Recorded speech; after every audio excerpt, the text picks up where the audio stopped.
We, the people, continue to be liberated on our own D-Day, the D-Day for modern times. And Trump continues to do the battle call and bringing many of our allies from countries from all over the world. This is part 2 of the update of how we, the people, are being liberated. I have this down on an article on the c-fine website.com. And I am just going to read off the article and we're going to get right to it. I'm Linda Forsyth and today is June 12th, 6 days after D-Day, which was on June 6th, that Trump was in France to be able to give his respects to all those that had died for the original D-Day. Okay, D-Day winning continues with Trump and allies. While President Trump was out of the country for 6 days, leading we the people to victory in our modern times D-Day, Congress was talking impeachment. During the 6-day period, POTUS achieved incredible progress towards peace and prosperity, calming the waters where there was contention and making deals with countries who in the past were taking advantage of the United States. The stock market is thriving and it continues to raise. On the other side, the do nothing but wine swamp continues to argue about a very expensive Mueller investigation they didn't win and is meting out additional measures to continue to obstruct and delay. During this 6-day period, Nancy Pelosi was making speeches on how she wanted to send a proven innocent President Trump to jail, while POTUS sowed more security for our country with deals in Mexico and Saudi Arabia, plus averting another war. While President Trump fixed our illegal immigration problem and securing our southern border, Congress, who never lifted a finger to help him or to accomplish anything except shut down the government, managed to vote for their own $4,500 pay raise. During this period, the mainstream media went out of their way to continue with their fake news campaign and not give credit to our president for his historical and significant achievements, as usual.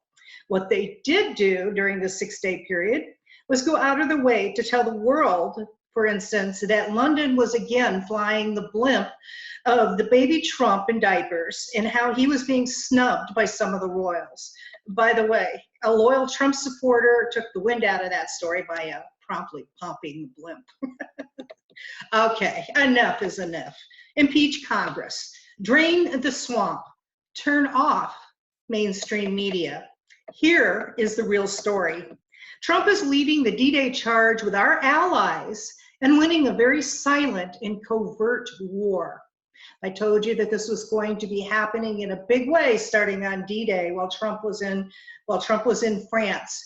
You may not have heard the fireworks, but you can verify it. It is happening by the results that quietly pop up every single day. And the people around the world see it, even though mainstream media continues its indoctrination process of gloom and doom. Those of us paying attention, we know better. Now, by the way, there are some of this that you may know, but keep in mind there are individuals of all different levels of understanding of where things stand in our world and what is going on behind the scenes. Some of these things may be things you already know about, but please show some patience because as we continue to move forward winning this D-Day, there are going to be many of those who have been so indoctrinated, they're not going to know anything that I'm talking about, and it's just going to sound like conspiracy theory, even though I am going to show fact and proof about everything that I say. So we need to show love and support. There's going to be more and more people coming forward. And in the meantime, before I continue moving forward, I would like to bring your attention on our website, the COVERT donation page. There is a page there for donations.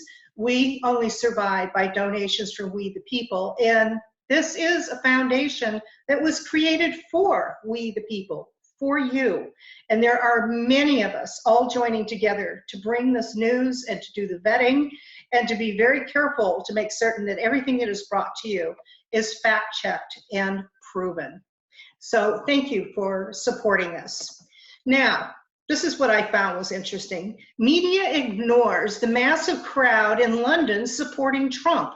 Gary Franchi from the Next News Network had made a very interesting report. So I'm going to go ahead and play that here, some of it.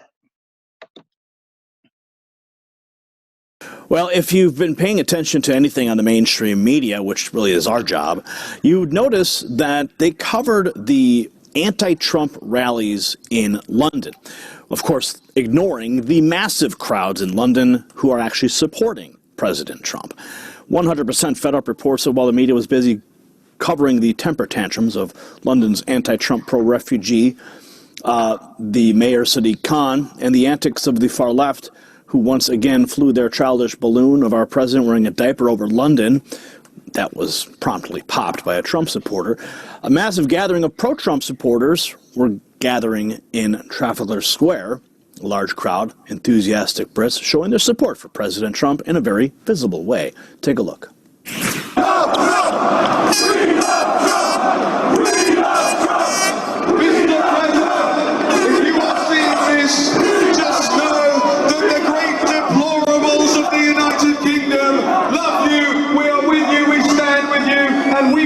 Succeed. Forget about the people in London. Forget about the establishment. Forget about the detractors in the fake news media. The real people out there in the United Kingdom. We love you, Mr. President.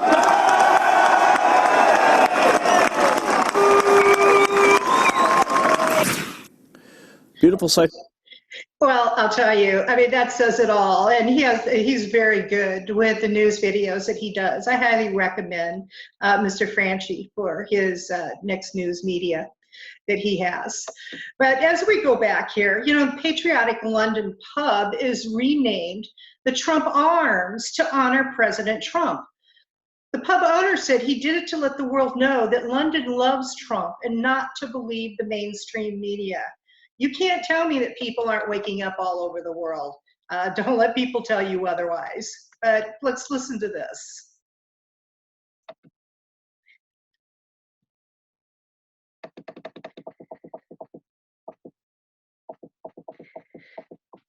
Well, it looks like the video isn't going to play here. But so I'll just read you. The London pub owner has renamed his business the Trump Arms to tribute President Trump during his state visit this week. This is an incredible man, you know, and we have to show the American people and the president that he's a tremendous operator and a great man for his country and the world, said Damian Smith to a Fox Business Stuart Varney on Tuesday. So that in and of itself also shows, I mean, he changed the name, it was temporary, but he does this to show that, hey, there's a lot of people in London, and quite frankly, Europe, that are just loving our president. Okay, well, what's been happening since D-Day, June 6, 2019? Let's discuss a few countries that have been added to our alliance. Saudi Arabia, Japan, and Mexico. And there's soon going to be much more. Hold on to your hats, people. In our previous report, we showed fact and proof of our allies working with us from North and South Korea and Russia. The end of the 50-plus year war between North and South Korea, because of President Trump's intervention alone, was of huge, huge historical significance, but nothing on mainstream media talking much about it. And then there is where President Putin passed Trump the soccer ball to him after the private meeting that they both had.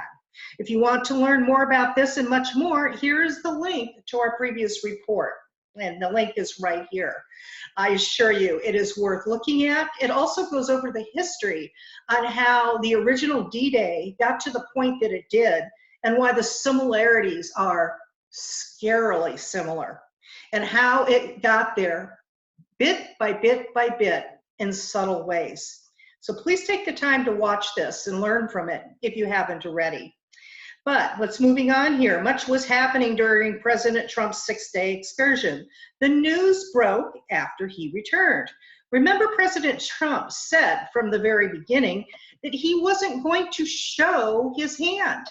He was going to be very covert and silenced. He was going to be moving with stealth as we move forward in this new type of war.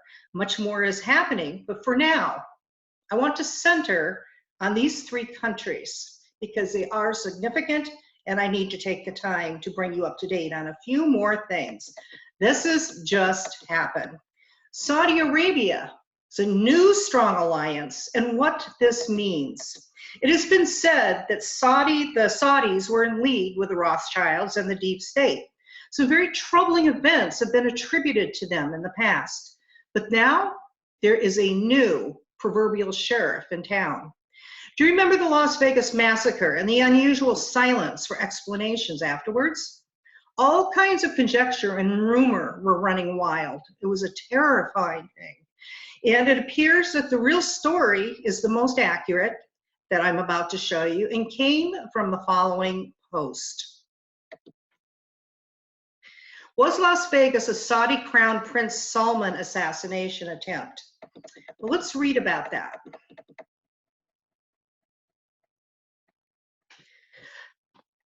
Last night, I was on the radio discussing a Las Vegas shooting and the connection to what is happening in Saudi Arabia. They are connected. I'll start at the beginning.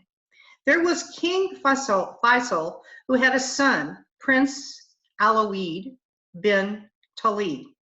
King Faisal took ill and named his brother Salman as king in his place. King Salman has named his son an heir to the throne instead of his brother's son, Prince al-Walid. Prince al-Walid is a Wahhabi, Salman is a Sunni. Wahhabi is an extreme Islam. Salman wanted a more modern, non-extreme Islam for Saudi. That's why he named his own son as heir. In Las Vegas, Prince al-Walid owned the upper floors of the Mandalay Bay Resort, including the 32nd floor. That was one of the points of shooting at the Strip. I say one of the places because the witnesses were all correct. There were other locations too. The Mandalay Bay has a helicopter pad on the roof. That's important because that was the escape route. After the carnage, Paddock was a pilot. He was also a gun runner between the Philippines and the U.S. He was running guns for Prince al-Walid. He didn't win at the casinos. Those millions came from smuggling. On the night of the attack, I found out that King Salman was in Las Vegas. I didn't know that part until after the show, and I received a missing piece of info. Salman was at the Tropicana. Paddock was victim one. Others were used to shoot at the country music venue. That was to create chaos and distract from the real target over at the Tropicana. Al-Walid's assassins shot from the Mandalay Bay, but they were also at the Tropicana trying to kill Salman. That explains why there were shooters on the ground as well as in the air. Remember the video of the helicopter flyover? I asked why a helicopter would be there when there was a shooter high up. It wasn't news. It wasn't the cops. It was an assassin who ran up the stairs to the roof from the 32nd floor. Remember they sealed the door to the stairwell? Paddock had access to the service elevator because the boss said he could use the elevator. Nobody questioned him. Meanwhile, the assassination attempt on Salman failed. Now they are seeing the results of that failed attempt. It was not only an assassination attempt and a terror attack, but an attempted coup in Saudi. Well, this is why everyone shut up in Las Vegas. The response is still ongoing. You are watching it play out. As I said, I spoke on air about this. I will post links and comments to prove my story. Las Vegas was definitely a terror attack. Al-Walid, the owner of the suite, was who was behind all of it. All the witnesses citing multiple shooters all told the truth. There were shootouts along the Strip and in Mandalay Bay and Tropicana hotels. The reason nobody is talking is it's not over yet. Okay, and then we're going to move on here. This is important. Purge of Saudi princes and businessmen widens, travel curbs imposed. A campaign of mass arrests of Saudi Arabian royals, ministers, and businessmen expanded on Monday after a top entrepreneur was reportedly detained in the biggest anti-corruption purge of the kingdom's affluent elite in its modern history. This is significant. Some of you may have heard about it. The reported arrest of Nasser bin Akil al-Tayyar followed the detention of dozens of top Saudis, including billionaire investor Prince al-Amoudi bin Talal, in a crackdown that the Attorney General described as Phase 1. Assets were frozen. Saudi banks have begun freezing suspects' accounts, sources told Reuters. Dozens of people have been detained in the crackdown, which have alarmed much of a traditional business establishment. Billionaire Prince al-Walid bin Talal, Saudi Arabia's best-known international investor, is also being held. It mentions here, and it shows this in our report, Crown Prince Salman stated after that, every person who is engaged in corruption, regardless of their status, will be held accountable, provided there is evidence. So Ritz-Carlton, this is some prison, has become a gilded cage for Saudi royals. From the stately rows of palm trees on its 52-acre grounds to the grand double staircase to the glittering ballroom chandeliers, it is easy to see why the 6-year-old Ritz-Carlton in Riyadh, the capital of Saudi Arabia, has played host to billionaire heads of state and members of the Saudi royal family, which is why it is all the more jarring that former government ministers, prominent businessmen, and members of the royal family, the House of Saudi, are being held captive in a 5-star hotel, which was swiftly converted over the weekend into what is almost certainly the world's most luxurious prison. Now, this was written very soon after the terror attack in Las Vegas. Okay, and there's more to this article, and it shows talks about all the various different people, what had happened during this. One of the things President Trump said, some of these that are being harshly treated have been milking their country for years. I have great confidence in King Salman and the Crown Prince of Saudi Arabia. They know exactly what they are doing, and Trump knows exactly what they are doing. He has great confidence in Saudi and the anti-corruption push.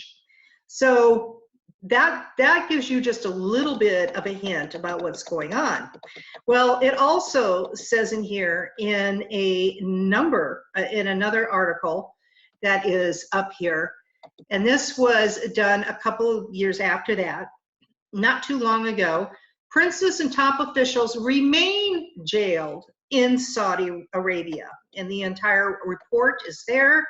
It talks about the Wall Street Journal. It talks about all the investments that these businessmen and top Saudi officials and what they're into. And I'm not going to read over the entire article, but the link is there in our article. I highly recommend that you take the time and you read this and educate yourself on exactly what is and has been going on. So, why am I bringing all this up? Because of something that President Trump just did.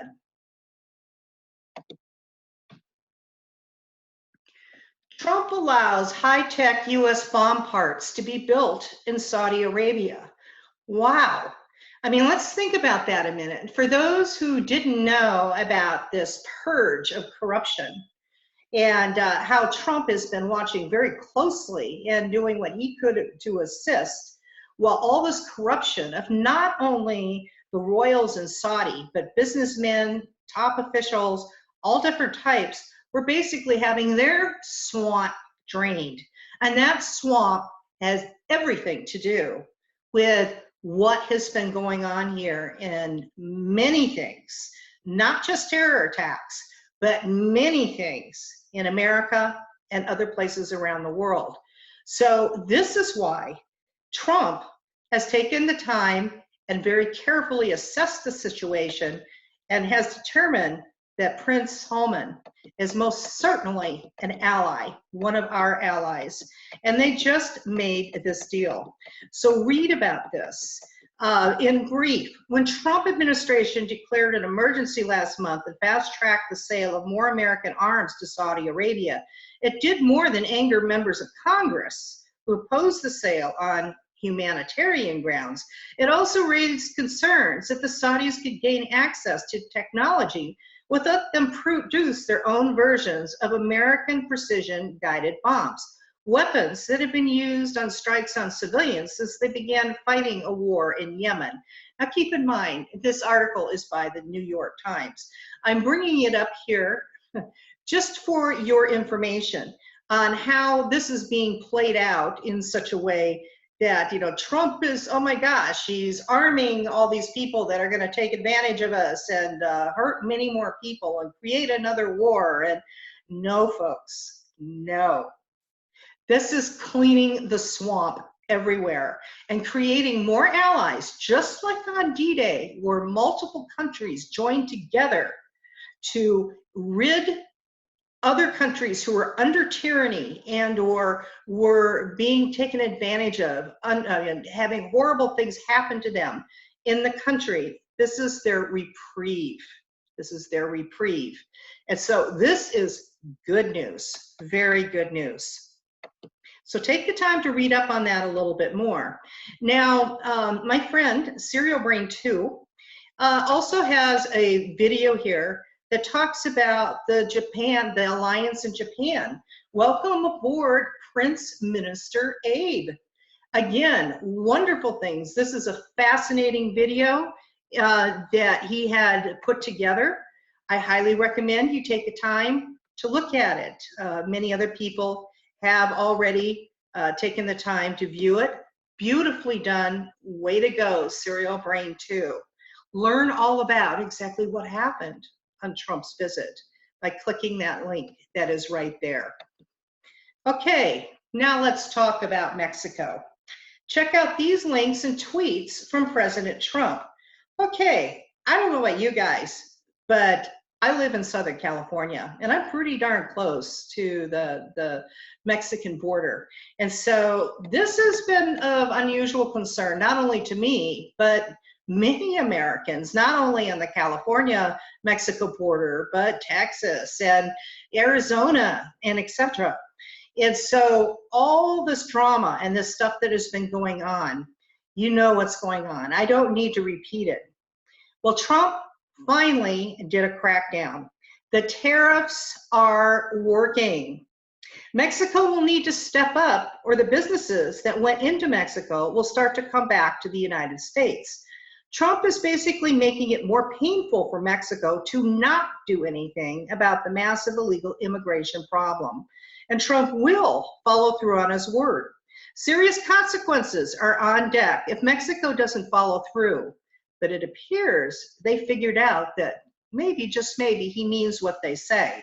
So what's happening, folks, with these tariffs? I mean, those can have multiple purposes. But what he's basically saying is, if you don't help us to stop these people coming through your country that you are allowing in from South America, from Central America, to come basically storm the border. These just aren't a couple of illegal immigrants trying to break through the boundaries that are there. These are swarms of people on a regular, ongoing basis that are overwhelming our border, and we're trying to take care of so many people. So he finally, after trying everything and doing what way things should be done with Congress and trying to receive help there, he went ahead and said, okay, it's all about the money, right? So he pretty much said, if you do not stop, if you do not help, I'm going to be implementing tariffs. That means all these companies that came into Mexico because they wanted a less expensive way to be able to do business and left America in droves, which did everything to help drive down our economy, are going to be coming back here in droves because they're going to make it where it is no longer profitable, bit by bit, for those businesses to stay there. So what are some of the things that happened here?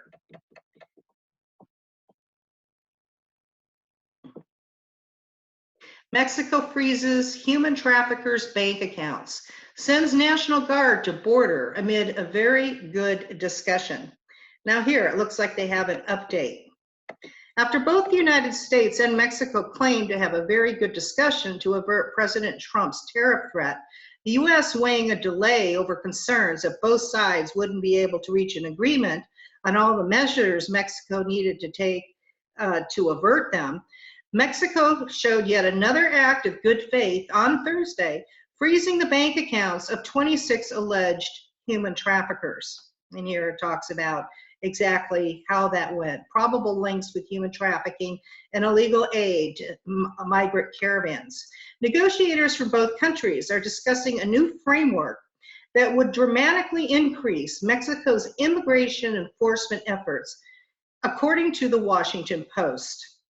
Mexican officials have pledged to deploy 6,000 National Guard troops to the country's southern border with Guatemala. And we wonder, will congressional Democrats pounce on Mexico for this decision like they did when President Trump did it? The Mexican official and the U.S. official said that the countries are negotiating a sweeping plan to overhaul asylum rules across the region, a move that would require Central Americans to seek refuge in the first foreign country they set foot upon after fleeing their homeland. Under such a plan, the United States would swiftly deport Guatemalan asylum seekers who set foot in the U.S. soil to Mexico, and the United States would send Honduran and Salvadorian asylum applicants to Guatemala, whose government held talks with acting Homeland Security Secretary Kevin McAleenan last week, says the Washington Post. Okay, there's much more to this, but let's get back to this story here. Well, there's a couple of tweets that President Trump had also to help bring us some updates. Sad when you think about it, but Mexico right now is doing more for the United States at the border than the Democrats in Congress. Then he also tweeted that this was on June 8th. Mexico has agreed to immediately begin buying large quantities of agricultural product from our great patriot farmers. So Trump is helping not only everything at the border about the immigration crisis, but also helping our farmers here in the United States. So there is much more. A lot of people are debating, well, this isn't true. And of course, you're hearing all this other backlash. You know what? This is just an update, folks. It continues to happen. And as I said, there is much, much, much, much more happening. Not to mention about the D-class. And there's so much going on that this newscast would take forever. But this is about other countries, not only the ones that I just mentioned, but the ones that were in the previous report that I highly recommend you go listen to educate yourself. How socialism turned into communism during World War II and created one of the most horrific incidents worldwide.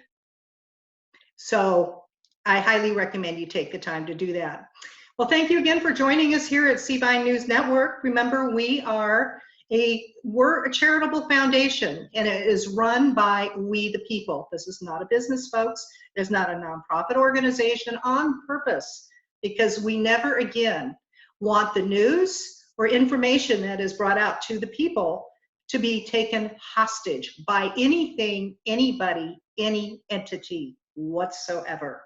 So we are doing this with all of us as patriots, pulling together, donating our time, not only resources and funds, and in just a couple of days, on June 17th, Leonard Bacani and I are going to Washington, D.C. on Fort Meade to listen to the next round of military tribunals that for the KSM et al. And remember, the previous judge was just let go, and a new one is in place. So we're going to be doing another report on that in just a little bit. But in the meantime, please go here and donate to help us, because everything we're doing, folks, is out of our own pockets and taking time off work. Have a good day, everybody.